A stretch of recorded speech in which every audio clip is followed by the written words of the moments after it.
साथियों नमस्कार। एक बार फिर से मैं आपका स्वागत करता हूं आपके अपने YouTube channel natural India health India. मैं सुनील शर्मा।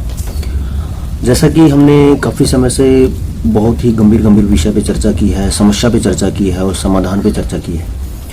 आज आपके बीच में एक और बड़ी समस्या पर और बड़ी समाधान की ओर जाते हुए रास्ते पर हम बात करेंगे, खेती की बर्बादी की। ये वीडियो आपको बहुत ध्यान से सुनना होगा, बहुत ध्यान से हम बात करेंगे, क्योंकि समाधान तभी हो सकता है जब हम समस्या को समझ लें। आज अगर देखा जाए, किसान और खेत दोनों ही बहुत भारी दिक्कत में हैं, बहुत भारी परेशानी में है। समाधान की कोई मंजिल नहीं दिखती, समाधान का रास्ता हमें नहीं दिखता।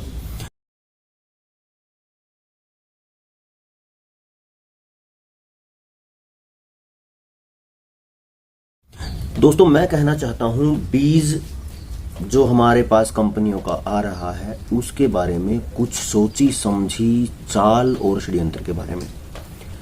कारण यह है कि जब हम देख रहे हैं सारा सिस्टम, हम समझ रहे हैं कि अब बहुत से बीज तो ऐसे हो गए हैं जो किसान के पास उगते ही नहीं हैं। बहुत सारी सब्जियों के बीज पूरी तरह कंपनियों पर निर्भर हो गए हैं, खाद भी कंपनियों पर निर्भर है, सब कुछ बाजार पर निर्भर है और बीज भी बहुत महंगे हो गए हैं, खाद भी महंगे हो गए हैं। मैं बात कर रहा हूं कि बीज से निकलते व्यापार पर, जो कंपनियों के बीज आते हैं वहीं से व्यापार शुरू होता है, वहीं से ये सारी समस्याएं शुरू होती हैं। तो आप कहेंगे कैसे? मैं आपको कुछ समय के लिए लेके आना चाहता हूं। मेरे हाथ में एक पैकेट है, कंपनी का नाम तो मैं नहीं लूंगा, बहुत सारी कंपनी है ऐसे। ये पैकेट है। आजकल नेट हाउस यानी पॉली हाउस की खेती हो रही है, जिसमें शिमला मिर्च और खासकर खीरे की खेती होती है। उस खीरे की खेती के लिए अगर मैं बात करूं तो इस पैकेट में बीज है कुछ। इस बीज को देखा जाए,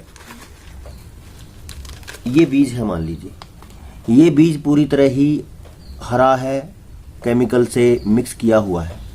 यानी ये बीज को कंपनियां बोलती है कि हमने केमिकल से ट्रीटमेंट कर दिया, इसमें बीमारियां नहीं आएंगी। लेकिन अगर प्राकृतिक तौर से देखा जाए और अगर जैविक तरीके से देखा जाए तो ये एकदम उल्टा है। विज्ञान की दृष्टि में आज के एग्रीकल्चर सिस्टम में ये कहा गया है कि इसके तरीके हैं इंसेक्टिसाइड, फंगिसाइड, दोनों को बार बार इसके ऊपर लेप चढ़ाया जाता है, जहर का यानी केमिकल का, एक बार फंगिसाइड का, एक बार इंसेक्टिसाइड का। अब जब ये दोनों लेप इस पे चढ़ जाते हैं तो कंपनियां बोलती हैं कि अब इस पे बीमारियां नहीं आएंगी। लेकिन मैं किसान साथियों से पूछना चाहता हूं कि क्या ऐसा है कि ये बीज लगाने के बाद कोई बीमारियां नहीं आती? बीमारियां बहुत आती हैं, बहुत ज़्यादा बीमारियां आती हैं और बीज लगने से अंकुरण होते ही बीमारियां आना शुरू हो जाती हैं। ये बहुत बड़ी बात है, बहुत बड़ी समस्या है, इस पे हमें बात करनी है। साथियों, अगर इसको जैविक तरीके से समझने की बात करें तो देखिए क्या होता है। कभी भी मिट्टी में आदमी बीज परिस्थिति देख के लगा देता है कि अब मेरे खेत में नमी है, अब मौसम हो गया, बारिश का मौसम, अब ठंड का है। जैसा बीज मौसम अनुसार होगा वैसा वैसा इसमें बीज लगा देते हैं मौसम अनुसार।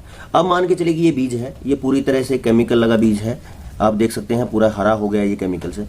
अब ये बीज जब मिट्टी में लगेगा तो ये अपना काम करेगा। लेकिन उससे पहले अगर समझें कि जब बीज लगता है मिट्टी में तो बीज पे आदमी का कंट्रोल खत्म हो जाता है, किसान का कंट्रोल पूरी तरह से चला जाता है। तो करता कौन है? मिट्टी में प्रकृति ने जीवाणु बनाए हैं, सूक्ष्म जीव दिए हैं, वो अपना काम करते हैं पोषण देने का, और ये जो बीज है इसके अंदर जो जीवन है वो अंकुरित होकर पौधा बन जाता है। अब वो जो जीवाणु है, जो मित्र फंगस और मित्र जीवाणु है, वो अपना काम करते हैं। लेकिन अब हम देख रहे हैं कि इसके ऊपर तो कंपनी ने, बीज के ऊपर तो कंपनी ने फंगीसाइड भी डाल दिया है, इंसेक्टिसाइड भी डाल दिया है, वो सब कर दिया है। तो फिर होगा क्या? जो ये बीज जैसे ये मिट्टी है, ये ऐसे मिट्टी में लगा, अब ये मिट्टी में लगते ही इसके चारों तरफ का जो वातावरण है उसमें ये केमिकल जाएगा, पानी मिलते ही, नमी मिलते ही, और ये नमी मिलते ही अपने केमिकल को चारों तरफ छोड़ेगा, चारों तरफ रिलीज करेगा, जहां जहां तक इसकी जड़ें जाएंगी। तो जहां जहां ये जहर जाएगा वहां वहां के मित्र जीव और मित्र फंगस, मित्र जीवाणु मर जाएंगे, क्योंकि इसके ऊपर तो डाला ही वो है। अब जब ये दोनों काम कर देगा, मित्र फंगस भी मरेगी और मित्र जीवाणु मरेंगे। ये कहते हैं कि भाई दुश्मन जीवाणु मरेंगे, दुश्मन फंगस मरेंगी, लेकिन मरेंगे तो मित्र जीवाणु, मित्र फंगस भी। अब जब ये मरेंगे तो इसके चारों तरफ का वातावरण होगा असंतुलित, इसके पास भोजन मिलने के लिए, भोजन देने के लिए कोई भी प्रक्रिया नहीं बचेगी, क्योंकि जीवाणु और फंगस तो हमने मार दिए। अब क्या होगा? अब ऐसी परिस्थिति में समस्या बनेगी बीमारियों की, सबसे ज्यादा अटैक होगा, क्योंकि जो सूक्ष्म जीव और सूक्ष्म फंगस जो इसको भोजन देने वाले थे वो तो मर गए। अब इसको पोषण नहीं मिल रहा है, तो पोषण न मिलने की कमी में 85 बीमारियां आएंगी। अब ये बीमार करते क्या है? इस बीमारी को समझना है और अगर हमें लगता है कि ये बात सही हो सकती है या झूठ हो सकती है, जैसा भी आपको लगे, तो आप अपने खेत में 2-4 बीजों को मेरे तरीके से लगा के देखिए। मैं दूसरी वीडियो में आपको कुछ किसानों के कमेंट भी और किसानों की वीडियो भी दिखाऊंगा, उनको कैसे परिणाम मिले मेरे इस विचार से। तो ये जो किया, इस पे जो परिणाम आएंगे आप उसको खुद देखिएगा कि जब मेरे बताए अनुसार आपने ये किया तो आपके परिणाम कितने आए और कैसा आपका परिणाम रहा। क्या आपने अंतर देखा? ऐसा कैसा पैकेट से निकाल के बीज लगाया और मेरे बताए अनुसार जो प्रक्रिया वो बीज लगाया। तो साथियों, ये बड़ी समस्या है। इस समस्या को आप देखिए, समझिए, परखिए।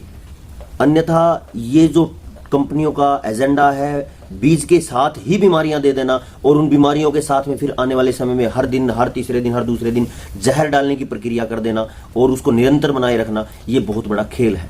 तो मैं आपको बहुत बड़ी मुहिम से जोड़ना चाहता हूं, बहुत बड़ी समस्या और उसके समाधान से जोड़ना चाहता हूं। तो इस बीज के जो मैंने आपको दिखाया है, ये बीज, इस पे ये देखिए, ये बीज है, ऐसे करके ये खीरे का बीज है, ऐसे करके गोभी का बीज है, ऐसे करके बहुत सी टमाटर का बीज है।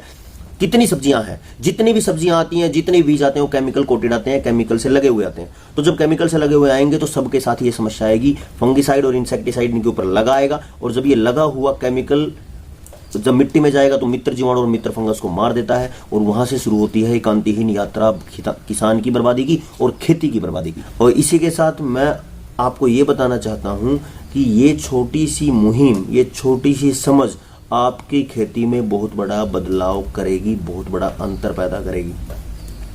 कैसे करेगी, इसके लिए मैं अगली वीडियो ही बहुत जल्दी 1 या 2 दिन के अंदर आपको ये अगली वीडियो मिलने वाली है, उसमें आपकी समस्या पर समाधान होगा। लेकिन पहले समस्या को समझ जरूरी है, समस्या को समझना जरूरी है, जो इसमें आप समझ सकते हैं।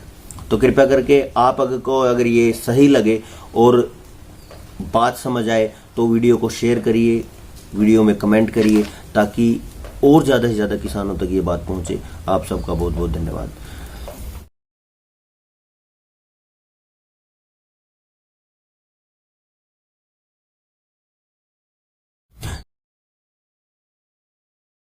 संदीप भाई ने 3 बेड अपने को दिए थे कि भाई ये 3 बेड आपके एक्सपेरिमेंट के लिए हैं और उसमें क्या क्या किया इन्हीं से पूछेंगे और क्या परिणाम आए आपको दिखाएंगे। फ्लावरिंग में, फ्रूटिंग में, हेल्थ में, जो भी ये करते हैं उसके बारे में चर्चा करेंगे। थोड़ा कर। नमस्कार जी, मेरा नाम संदीप सैनी है, कुरुक्षेत्र क्षेत्र से। ये जो 3 बेड जो आप देख रहे हो, ये तो बिल्कुल ही 100% प्योर ऑर्गेनिक है। इनका मैंने जैसे सुनील भाई ने बताया था, सीड भी धो करके अच्छी तरह से, जो उस पर दवाई लगी रहती है, जो केमिकल की वाली दवाई लगी रहती है, उसको सारा धो के लगाया था।